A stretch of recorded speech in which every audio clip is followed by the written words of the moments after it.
So, moving on from discussion of norms, I want to actually talk a little bit about the relationship between sexism, heterosexism, and cissexism. Cissexism. Now, this will be a bit of a repeat because we've already talked a little bit about it, especially because you're going to have that photo voice assignment that's going to be due on the 19th. So, some of it might be a repeat, but a lot of it will be a good refresher and will help you frame uh, when we're going to be talking about compulsory heterosexuality, which is the other article that we're reading on Wednesday. So I think all of us, again, for many of you who have taken a women's studies course, but other courses as well, are familiar with the term sexism. Uh, Basically, sexism is the prejudice or discrimination based on sex, especially discrimination against women, though men can also experience sexism. Very importantly, sexism is very refers to the behavior, conditions, or attitudes that foster stereotypes of social roles based on gender and on sex. So, how that gets manifested into real life is through many ways, through institutional, in the sense that prior to the 1970s, where there was actually a movement to get anti discrimination laws into place, and even though those laws are very important, they're not 100% effective. Laws are always the first step, but they are not the final solution. There are still many barriers for women to not only enter into the job market, especially specific job markets and so forth, but to extend as well as get paid equally for the work that they are doing, which is a huge thing, right? The gender wage gap, as well as the cultural expectations around women that they're not going to be good in positions of authority or they shouldn't be given authority, to how women's bodies are objectified no matter what they do, to political rhetoric, classic Trump line, blood coming out of her everywhere, which was a reference to Megyn Kelly, who was just critiquing him and asking him critical questions as she was asking all the political candidates during the 2016 presidential election. But instead of complaining that maybe he got too hard of questions, he basically devalued her as a woman and for menstruating, I guess. This is all to say, and there are so many more examples that we could talk about, right? And I'm sure many of you can point them out and have discussed them. But all of these things, whether that's institutional, social, cultural, media imagery of women to rhetoric, discussion, and so forth, is meant to devalue, minimalize, and object primarily women. But just separating sexism as its own thing, and oftentimes in political activism around sexism, it is oftentimes kind of island, separated off on its own island, and in reality, you really can't talk about sexism without also talking about racism because they are interconnected. As I really love to share this quote by Carol Ann Douglas. I think, who knows for sure, that racism and sexism come from the same roots of hatred of those different from oneself. You could also say different from those in power. Willingness to see them as less than human and a desire to enslave and use them. I am a slightly dogmatic radical feminist who believes that the oppression of women is what might be called the primary oppression or contradiction, but that does not mean that I think that women necessarily suffer more from their oppression as women than blacks, from their oppression as blacks, or workers from their oppression as workers. This is not a question of who is hurting the most, but a theoretical question, a question about the origins of oppression and how the oppressions are interconnected or connected. To me, the psychological foundation and bolster of oppression is the use of power in even the most intimate aspects of life. If you can oppress even those who you claim to love the most, you can oppress anyone. So we can see this in just popular media, right? That, yes, women are objectified in media, right? But oftentimes, there are racial contingencies, particularly when women of color are depicted. They are far more objectified, in the sense of not only are their bodies, scrutinized for not fitting an ideal norm, which is often based around whiteness, to, being fetishized for their quote unquote exotic looks, which again, what we determine to be exotic and what we determine to be the norm of looks has a very much a racial, sexual, gendered component to it. But that it, leads to, and this sort of history of objectifying women's bodies, for women of color's bodies, also by other white women doing that, as you see in the example in the lower corner of Taylor Swift, is something that has gone on since colonization, since slavery, where this African women were being objectified, and in that objectification, you can then put on other sort of narratives on how they should be ruled, how they are inferior, how they're hypersexual, and so forth. And you can create a narrative that supports those in power, namely white, male-bodied individuals, for not only, objectifying, taking over, conquering women of color, but then also using these same practices in building laws and institutions that will further minimalize, oppress women of color. And so, those imageries that I just sort of showed you, they do lead into real consequences: inequality in work, inequality in education, inequality in just daily living on the streets, and inequality in law. When you make someone an object, especially a sexual, racialized object, something to be desired, consumed, or conquered, then the real acts of sexual, physical, and historical violence against women of color, especially here in this country, is expected, celebrated, as well as ignored, right? There's no the consequences for the perpetrators are very minimal, which is why they continue to go. And that's why you see in the statistics around violence here in the United States that violence against women of color is much higher than violence against white women. Native American women actually experience the most forms of violence than pretty much all women in other racial ethnic categories. But then when you talk about inequality in work, women, we talk, people have probably heard of the gender wage gap, which affects all women to varying degrees, but particularly affects women of color, who are paid even less than the right now it's, popularly said, 77 cents to a dollar, 78 cents to a dollar. African American women make less than that sort of ratio, and Hispanic Latino women make around like 67 cents to the dollar. Native American women around 55 cents to the dollar. So it's even, if you intersect race into these conversations around oppression of women, you see, one, more oppression, but also, how these then work to keep in place a lot of power structures that unfortunately, keep those in the majority in the majority. So this is all to say that sexism, as we can point to many examples, can't stand alone. It's not an island out in the waters, and you have to talk about it in connection.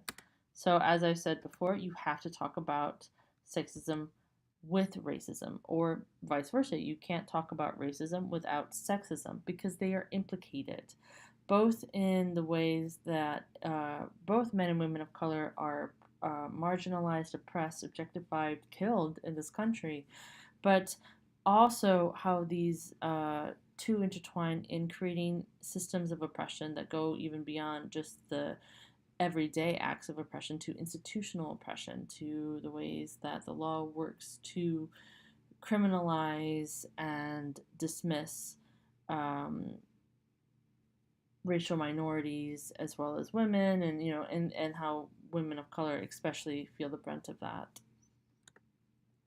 You can also talk about how sexism, in addition, is connected to classism, that you can't talk about sexism without classism. And classism is really sort of looking at the way of economic distribution and inequality, which particularly affect women. As again, the gender wage gap affects every woman to varying degrees, but affects all women. So, therefore, economic inequality particularly, oppresses women, because women then not only, because if we all experience economic inequality for in a certain group, women, because of sexism being devalued, marginalized, oppressed, get even less sort of economic opportunities for economic advancement, growth, and so forth, and they actually face even more inequality. And that's why, for example, homelessness is a really big issue for women. That is not a separate issue. Homelessness is not a separate issue from sexism, because many women are forced to sleep on the streets because they can't get access to work or resources because of sexism. And of course, these are all then interrelated, right? They're on, in many ways, a continuum. Um, or a web, another ways to think of it that way. Other things that you can connect to this web, ableism, which is again the discrimination based against non-able-bodied persons, people with disabilities, and the sort of privileging of able-bodied persons, and how that oftentimes goes into sexism. That um, you sort of intersect these oppressions and stereotypes, and disabled women of color, disabled women who are poor experience, again, another brutality of oppression. And it's also very important to, when I say ableism, that a lot of disabilities are invisible, but oftentimes are not talked about. So it's really important to also state that as well, and that is also it's also connected to sexism. For example, around depression amongst women, and how a lot of times it gets either inflated as that women are just emotional, or that women are or that their depression or anxieties are not taken seriously, and they could be heavily discriminated against in the job and so forth. We can also add to this conversation ageism, which is discrimination and biases and prejudice against older people. And again, older is a very interesting norm. Like, what do we think of as old versus what do we think of as young? And in this culture, in the United States broadly, though I know it varies differently from different communities and so forth, we don't value our elders. We see elders as a nuisance or as a joke. We see old elder women, especially, as jokes, as being just grandmas, and they can't contribute to anything. And, there's a lot of workplace discrimination against older women, where older women are oftentimes, it's hard for them to find a job if they get fired. Oftentimes they get fired more than younger women, because again, people, I guess, do not value wisdom and experience, and instead see, especially an older woman who's past her reproductive prime, as being not valuable in this society. And of course, we can connect them all, right? So again, this is all to say that when we talk about sexism, that it is not that we can't talk about it on its own, that it's not something that is separate from all the other isms, and that all oppression is connected. So this gets me into heterosexism. So, heterosexism is a system of attitudes, biases, discrimination in favor of heterosexuality and cisgender heterosexual relationships. It can include the presumption that other people are heterosexual or that opposite sex attractions and relationships are the norm. Anything outside of a heterosexual relationship is criticized, made into a joke, or are explicitly condemned or criminalized. Heterosexism really works to rank gay men, lesbians, bisexuals, and other sexual minorities as second class citizens with regards to various legal and civil rights here in this country, economic opportunities, and social equality in many of the world's jurisdictions and societies. So, how does sexism and heterosexism work together? Because I see them as a continuation. Well, one, sexism has to work on a gender binary, right? If you are valuing one gender over another, then you are, first of all, saying that these are two very separate camps, that you're either very, very masculine or very, very feminine, you're either a man or a woman, and therefore there's no sort of idea of gender being fluid, socially constructed, a spectrum, and instead, very much that there are these two genders, and one is valued over the other. So creating a gender hierarchy and that it discriminates men and women on these norms. That again, it's not only that men are valued, but then only certain masculine traits, and actually only certain traits are seen as masculine, and then only certain traits are deemed as feminine, and of course don't ever value the feminine traits like emotional, affectionate, kind, soft, quiet, sweet, submissive, are all seen in the negative. Heterosexism also works on a gender binary, right? Because again, it's this emphasis on opposite sex attraction. And it's very much based on an essentialized idea of sex that, one is either born a man or a woman, and that's it. It reinforces, again, the gender and sexual hierarchy, right, of emphasizing heterosexuality and really much a particular form of heterosexuality, where it's not only is it opposite sex partners, but men are dominant, women are submissive, and so forth. It discriminates women and men on the basis of sexual and gender norms. And that's why, funnily enough, heterosexism can be present within the LGBTQ community, and in fact, can often uh, rear its really ugly head in social media, like dating apps, where you have this emphasis that even in a same-sex relationship, that you better follow a certain gender norm, right? You better be, for example, for gay men, that you better be masculine. I don't want any feminine acting, looking, thinking, whatever that means, men. I've seen it on other social media sites by cisgender lesbian women that they don't like masculine looking women, they want feminine women. So, again, playing into these gender stereotypes. So, this leads us into cissexism. Cissexism is the set of acts, beliefs, and attitudes that privilege cisgender people and or oppress trans people. It assumes that all people identify with the gender they were categorized at birth based on their genitals. Most of the time, that's how people are categorized. The doctor lifts you up, it's a boy, it's a girl. Because I guess that little mound of flesh really determines a lot. Assuming all people, again, so cisgender is also about assumptions. Assuming all people are cisgender results in cisgender people being seen as the norm, that everybody's born cisgender, right? That's how you should be. While trans people are seen as either abnormal or even threatening, like that they're sick or deformed or deviant.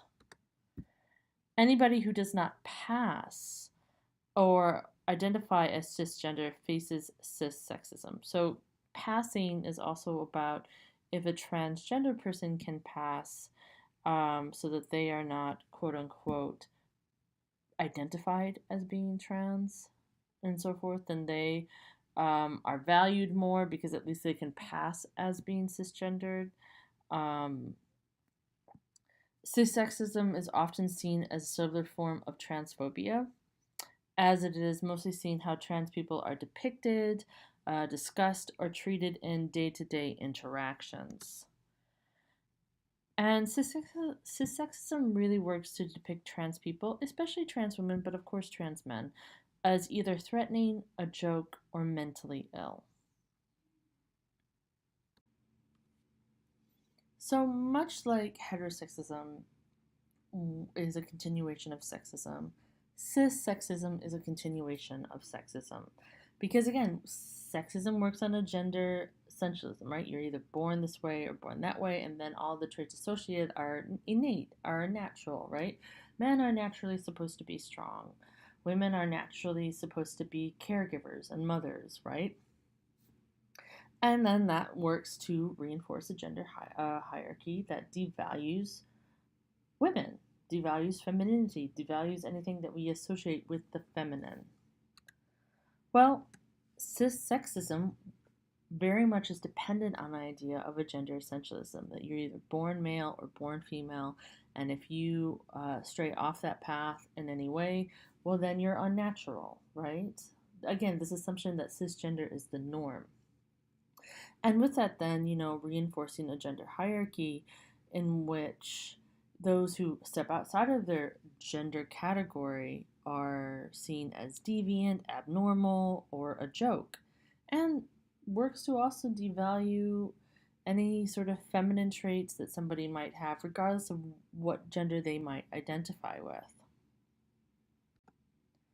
Sexism works in a lot of ways. One is around erasure and invisibility. That one, that trans people are erased from our popular understanding.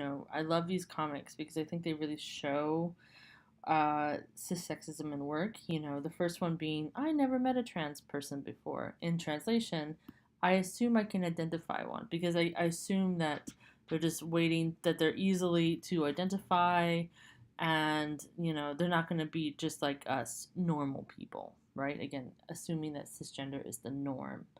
To really thinking about cisgender people as being deceiving or threatening, because, and I love this other one of, I'm glad you're being honest with me about being trans, as if they were lying to begin with. And again, trans people who don't tell me they're trans are deceivers and liars, which again, seeing cisgender as the norm, then anybody who's not cisgender as being a threat or a wolf in sheep's clothing, I guess. Of course, devaluing transgender people based on their looks. You just look like a real woman. Again, gender essentialism, assuming that what real women look like, right? Because a cisgender woman is a real woman, and I guess a transgender woman is not a real woman. They're both women. To, oh, you're trans, but you look so good, right? Trans people are ugly. Again, this idea of devaluing, objectifying, hyper objectifying trans people's bodies, faces, and so forth, as well as devaluing them, seeing them as jokes, and much worse. To then thinking of trans people as being a burden. I don't have a problem with trans people, or very much I have a problem with trans people. It's so hard to switch pronouns, and basically, trans people are an inconvenience to me. Inconvenience to my privilege, essentially, and my day-to-day living, where I don't have to think about these experiences, which is essentially the textbook definition of what privilege is. And so that little comic example, obviously they have really real consequences. They're not just that, wow, people make some really awful comments to trans people, but they very much inform, trickle down, build the institutional social structures that not only discriminate against trans people, but leads to them being killed. And Right now, I have a picture in the bottom corner of Nino Fortson, who was shot multiple times. He is a trans man. He's the most recent, as of this recording, of reported killing of a transgender person here in the United States. Unfortunately, Nino makes the 11th person. But again, a lot of times, killings of trans people do not get reported, or get reported falsely, or don't, or that the fact that they were targeted because they're trans is not reported. But we have a very high murder rate of trans people, particularly trans women of color in this country. And a lot of it is because of Cissexism. Again, the way that we have built up this system of privilege and oppression against trans people and putting them into these boxes of being abnormal and devalued. Therefore, then, it's not the issue, which we're going to talk a lot about later on in the semester, around laws that discriminate around sexual and gender minorities. These laws, for example, the bathroom bill that's banning people who transgender people from using the bathroom that correlates to their gender. Um, it's much more than just a place to pee, even though that is important. Like, that's a human dignity. It also is about how we value you as a person, that we're gonna not even let you allowed to pee in the same room with us. So this gets us into the last part, heteronormativity, which is what you will be focusing on with your with your project for this week. Heteronormativity is the belief that people fall into distinct and complementary genders, male and female. This sounds very familiar, right? With natural roles in life. It assumes that heterosexuality is the only sexual orientation or the only norm. A heteronormative view, therefore, involves alignment of biological sex, sexuality, gender identity, and gender roles. Heteronormativity is often linked with heterosexism and homophobia. A lot of the words that I'm saying right here are what I just covered around heterosexism. A good way to think about heteronormativity versus heterosexism is that heterosexism is the belief that heterosexuality is normal or the norm. Heteronormativity is the social setting that normalizes heterosexuality. Basically, it's heterosexism in action. So, heteronormativity is very much about, again, heterosexism in action. It's also about gender. Again, even though heteronormativity focuses on sexuality, sexuality is not different or put into a separate camp than gender. You really need to talk about them together. So, you see heteronormativity breaking down in many ways. One is how we assign sex here in the United States, typically, broadly. You're either, it's a boy, it's a girl, right? A gender essentialism. Two, gender identity, right? That you're either a man or you're a woman, therefore you can't be anything else, and there's no, gray zone there. Two, gender expression. Again, then that, well, if you are identified as a man, or you self-identify as a man, then you need to be masculine and a very heightened masculinity. And if you identify or are identified as being a woman, you need to be feminine, and so then again, a very heightened form of femininity with all the stereotypes in place. And then that trickles down to sexuality, that you're not only a man, you're not only masculine and the right type of masculine, but you are also only attracted to women. Same thing, same sort of side for women, that, not only born a woman, but you have to be very feminine, very, all the sort of tropes around femininity, and that you're only attracted sexually with men.